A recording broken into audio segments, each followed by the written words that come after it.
welcome back to my channel. So as you know, I got extensions because my hair does not grow that fast. I really wish it did, but unfortunately it does not. So today's video is going to be all about how I care for them, kind of what to expect if you're getting into the extension life, as far as how much they cost, how long they last, all that jazz. I'm going to compact that all into one video for you because since I got them, I've had so many people ask me for a video on them and what it's like in the life of wearing extensions. So I have the Perfect Tress extensions, and mine are a variety of different kinds. So I have tape-ins and connections. The tape-in ones are on the bottom to add to the weight line of my hair, to where I have a solid strip of hair, and then I have connections, which are little beads with the hair attached to give me texture and movement throughout, to where I don't have any pieces of tape up here, so they're easier to blend in with my hair since I have so much hair. So for extensions, you typically have to have longer hair than what I had beforehand, but because my hair is so thick and so dense, I was able to put extensions in it and it'd be just fine. Depending on the thickness or thinness of your hair will depend on what kind of extensions work best for you. So if you do decide to get extensions, make sure you have a serious consultation with whoever is doing your extensions on how you wear your hair, how you care for your hair, things like that, to where you can get the perfect ones for you. So with extensions, a lot of people are scared to brush them. Do not be scared to brush them, you just have to have the right kind of brush. So for mine in particular, mine have a certain brush that they come with. It looks like this, so I'm sorry, there's hair all in it. I'm not used to shedding. But it is basically like a wet brush. If you're not familiar with wet brush, make sure you check that out, because if you're looking for something right away, that's a perfect one to get for you. I'll put the link down below to get a wet brush.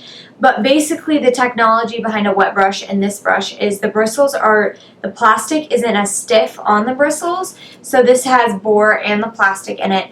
And rather than going through and just ripping through the knots in your extensions, it will just bend. So it just removes the product and buildup and residue up at where it attaches to your hair, so that doesn't build up and mat. So they stay as clean and as nice as possible.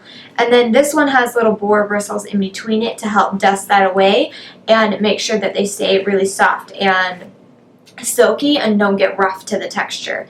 So this is what I'd recommend if you are going with this certain brand of extensions. Absolutely, you have to get this brush to go with it. If you are wearing other extensions, get a wet brush and make sure it's the round one, because the bristles are closer together on that. Or you can use a bore bristle brush. Just be gentle when you are brushing them to where you don't rip out your hair. It does not hurt to brush them. It's not bad for your extensions, but I definitely recommend to do it no matter what kind of extensions you have. Also too, you cannot spend money on extensions and not want to spend money on product, because your extensions will feel and look like absolute crap. Okay, so yes, I know you're spending a lot of money on extensions. They cost a lot. You want to save money.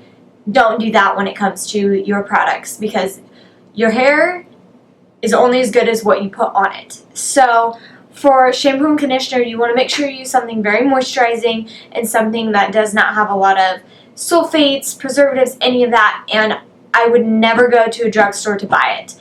I would go to a salon, and I would recommend Kevin Murphy, Cote Hair, Arrojo products. Anything that you can't find at a drugstore would be good for your extensions. Anything you can, I would absolutely not, because they've got waxes in them. They'll coat your extensions. They'll mat. It's not a good idea. Make sure you get professional, high quality products that you can find at a salon.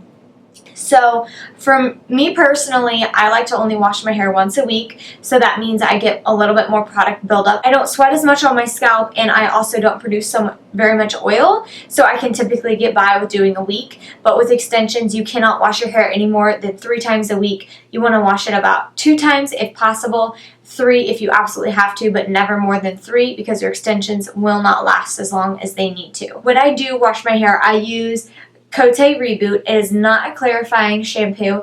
It is an exfoliating shampoo. I know it says clarifying on here, but it is not as harsh as a clarifier. It is more moisturizing than that. So this does not lather a whole lot on me, because it gets the oil, the sweat, the buildup of product, all of that that's been sitting on my hair for the week, it gets all of that off, so it typically won't lather because it also doesn't have sulfates in it. So that is the shampoo I use first, and then I go in with my moisturizing shampoo, so this can really get into the extensions and into my hair to make sure that they last for me. So I use the Arrojo shampoo and conditioner right now, and this is the Color Save shampoo and conditioner. It's got vitamins and essential proteins. I know you can get this at Arrojo salons. I don't think you can get it anywhere else. So make sure you check out their website to see what those are around you if you want to go with the same ones that I have. Just proceed like any other shampoo and conditioner with this. And also make sure you never put conditioner at your scalp because that will loosen the connections of where it attaches to your hair. Make sure it just goes through the ends of your extensions and your natural hair. Moving on to product. So I like to use product that is water soluble, so I don't have anything that mats onto my hair and anything that sticks really hard and I have a really hard time getting out. I want to be able to brush through it if I have to. So I like Devacurl for this because this is the natural wave that my extensions have in it. This was already put into the extensions when I got them, so I wouldn't have to put heat on them, so they would last me a little bit longer.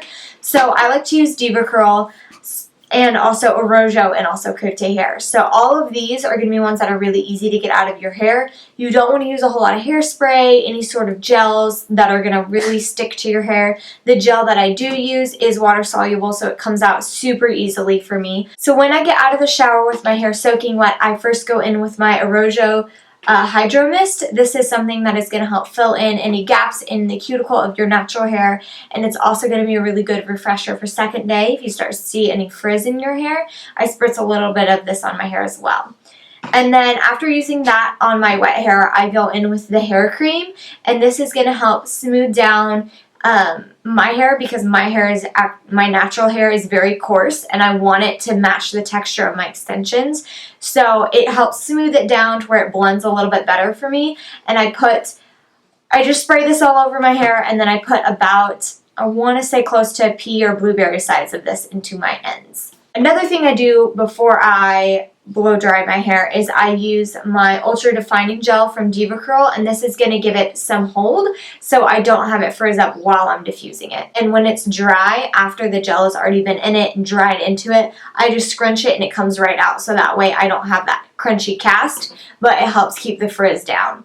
So second day hair products that I like to use is Beautiful Mess from Devacurl. This is a really good like gel pomade that I take about a blueberry amount, put it in my hand, and I just rub it together until I get it really well distributed on my fingers. Make sure your hands are dry for this, and then I just scrunch it into my hair to re-energize the curl and add that bounce and hold back. And then if my hair is looking a little dry, I'll go in with a different mixture of products and I'll mix these two guys together. This is a texturizing cream, so it's going to help smooth. It's a paste, so that's why I mix it with this to give it that moisture that I need to where it spreads a lot easier on my hair. And that's why I've got a smoother curl for today, because this is what I used to mix together. So after products are all being said and done, I'm going to talk about kind of how long your extensions last and what to expect when it comes to cost and all of that, and why I got extensions. So I got extensions because I've tried to grow out my pixie haircut about 3 times now, and it's not that I don't like short hair, it's not that I didn't want it terribly, it was just the fact where I wanted to see my hair long again because I hadn't got to play with it for a while, and I was like, you know what, this is horrible, and I kept cutting my hair. I was like, you know, I'm just going to get extensions, so I stop having the desire to cut it when it gets to the awkward stages. So that's why extensions for me. So for my head of extensions, for just the cost of hair, since I work at a salon and I don't have the service fee along with that because we do each other's hair for free, I spent around $500 for this hair. Now, I know you're thinking, holy crap, why the heck would you do that? Well, my thought process is if I care for these correctly, they last me for a year. So you have to get your extensions moved up about every 3 months for you. And they typically only last for about 4 times of doing that before the bondage on the tape and the beaded extensions starts to break down totally. So I can get about a year use out of them, and it takes about a year to grow out a pixie. So if you're thinking about growing out your pixie, it's going to get you through all of those awkward stages. So by the time your extensions go bad, your hair will be the length of your extensions. So that was part of my thought process with that as well.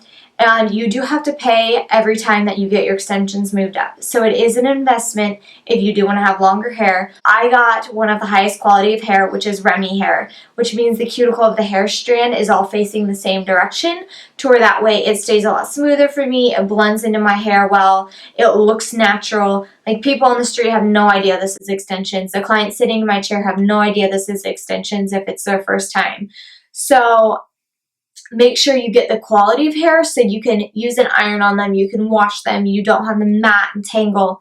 Make sure you spend the money on the quality so you have the quality of hair when it's actually on your head and you don't try to fix it afterwards. So the kind of extensions I have too can be colored, and I actually did color my extensions to match the hair that I have on my head.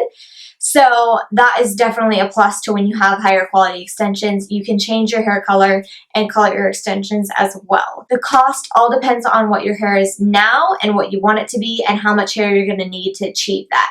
So for me, I got short extensions, but I got a ton of them, so it ended up costing more. But say you want long hair and you only have, say, like this much more to go, it's not going to cost you the same as what it cost me. I am certified in extensions for Perfect Tress, so if you are in my area and you want to come to me and have a consultation about that situation, I will put my salon information down below for you guys to check out. So that is it as far as information goes for this video. If you guys enjoyed it, make sure to give it a thumbs up. Comment down below what else you guys want to see, and also if you want to see a styling routine on how I style my extensions and what I do to go about that. Also, let me know if you have any other questions or are struggling with anything with extensions. I'd be more than happy to answer you. I'll have all the products I use in the description box for you guys, so you guys have the names of everything, so it's a little bit easier to find them. I will also say do not go on Amazon to get products, because you don't know how old those products are and you don't know what distributor they're coming from and if they are past their expiration date or not, because products, when they're high-end, do have an expiration date. Anyways, make sure to follow me on all of my social media. I have Facebook, Instagram, Pinterest, and Snapchat. I have 2 different Instagrams. One is for like my fashion and everything associated with my YouTube channel, and the other one is for all of my hair work, my portfolio, all of that stuff. So if you want to check that out, I will also have that in the description box for you guys. Anyways, so that is it for today. I will see you guys next time. Bye!